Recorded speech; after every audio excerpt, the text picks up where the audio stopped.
Bismillahirrahmanirrahim. Assalamualaikum warahmatullahi wabarakatuh. Baik, saya Intan Nurul Iza, Tahlil Lughawi C, NIM 9325122019. Di sini saya akan memenuhi tugas UTS Tahlil Lughawi C.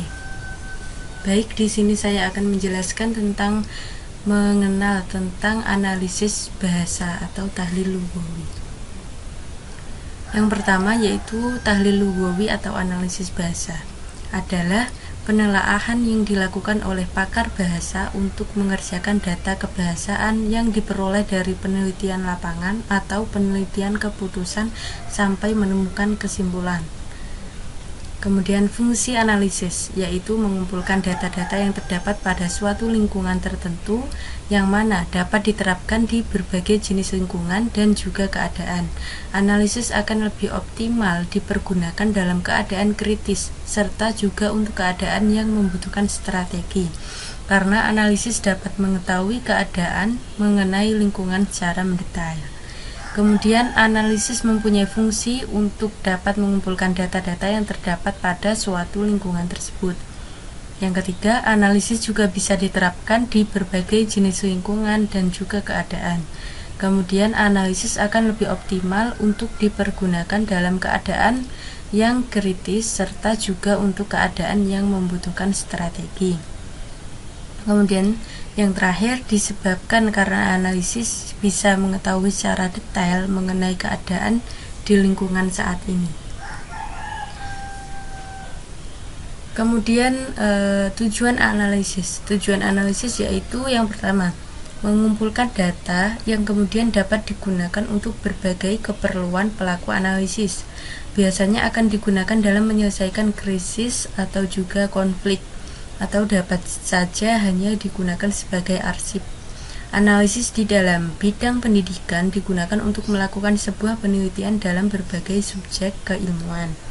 Yang kedua, tujuan analisis adalah digunakan untuk menyelesaikan krisis, konflik, atau dapat saja digunakan sebagai arsip.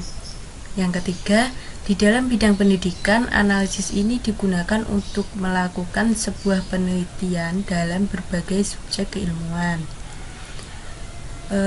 Kemudian macam-macam jenis analisis. Itu ada banyak ya. Analisis logika, analisis realis, deskriptif,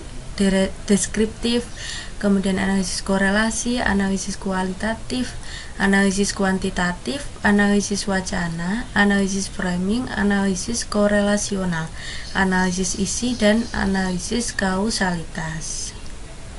Baik, kemudian perbedaan analisis dan analisa.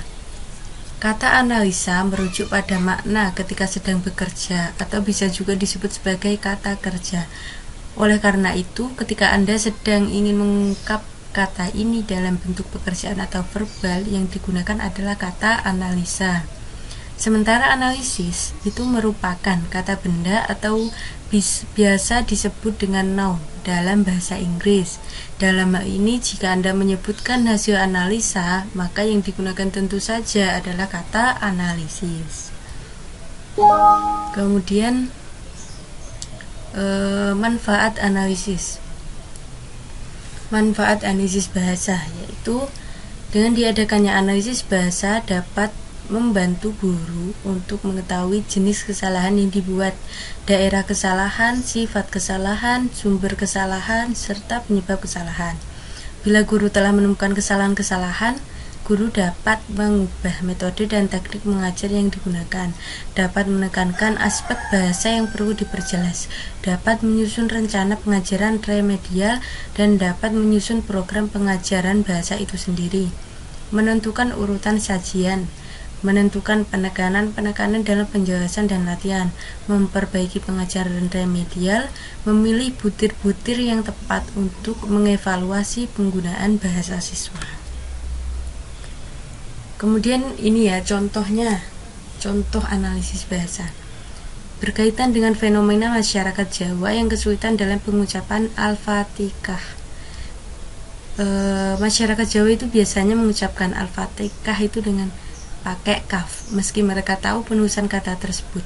Namun memang ternyata orang Jawa, terutama kalangan usia lanjut, sulit melafalkan huruf H yang berada di tengah kata. Maka terbacalah kata Al-Fatihah menjadi Al-Fatihah. Ada sebagian yang berhujjah bahwa kesalahan pengejaan itu dipengaruhi ejaan lama bahasa Indonesia. Namun ada juga yang beralasan lain. Semua itu memang perlu adanya penelitian khusus. Kemudian contohnya berkaitan dengan kebiasaan muadzin di waktu subuh, kalimat as-sholatu khairum minan naum sering dibaca memanjangkan harokat dhammah pada huruf wawu di an-naum. Alasannya untuk kesalahan tersebut karena faktor kebiasaan. Kemudian pada kalimat mayyadribu anta itu salah, yang benar adalah mayyadribuka.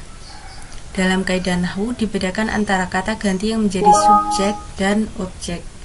Jika anta adalah kata ganti orang kedua mudzakkar untuk subjek, maka K adalah kata ganti orang kedua mudzakkar untuk kedudukan objek.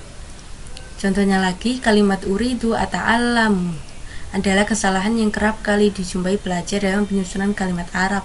Kalimat tersebut terdiri dari dua kata kerja, uridu mau atau menginginkan, dan ata'allamu saya belajar. Dalam kaidah bahasa Arab, dua kata kerja seperti itu harus dipisahkan dengan huruf nasab yang berupa an.